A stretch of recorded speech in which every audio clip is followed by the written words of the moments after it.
கீதை கிருஷ்ணனை மாதிரி இன்டெலெக்சுவலா இருக்கிறவங்களால ராதை கிருஷ்ணனை போல அன்பிலே கரைய முடியாது. ராதை கிருஷ்ணனை போல அன்பிலே கரைபவர்களுக்கு கீதை கிருஷ்ணனை போல இன்டெலெக்சுவலா இருக்க முடியாதுன்னு சமூகத்திலே ஒரு கருத்து நிலவுகின்றது. சாதாரண மனிதர்களாலே 2 பரிமாணத்தின் உச்சத்தையும் வெளிப்படுத்த முடியாது. நம்முடைய சக்தி முழுவதையும் தலை எடுத்துருச்சுன்னா கீதை கிருஷ்ணா மட்டும்தான் வாழ்வோம், ராதை கிருஷ்ணா இருக்க முடியாது.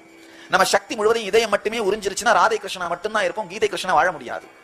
ஆனா மூளை வழியாகவும் இதயம் வழியாகவும் உணர்வு வழியாகவும் எல்லா வழியாகவும் சக்தியின் முழுமையை வெளிப்படுத்தக்கூடிய, எல்லா பரிமாணங்களோடும் விளையாடக்கூடிய, சதிராடக்கூடிய மிக உயர்ந்த கிருஷ்ணன் எனும் பரம்பொருளை வார்த்தையினாலே வர்ணிக்கவோ புரிந்து கொள்ளவோ முடியாது.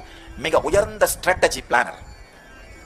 இந்தியாவிலே கிருஷ்ணனை போல் இன்னொரு ஸ்ட்ராட்டஜிக் திங்கர் இந்தியாவில் மிக தெளிவாக சொல்லலாம், தைரியமாக சொல்லலாம், உலகத்திலேயே கிருஷ்ணனை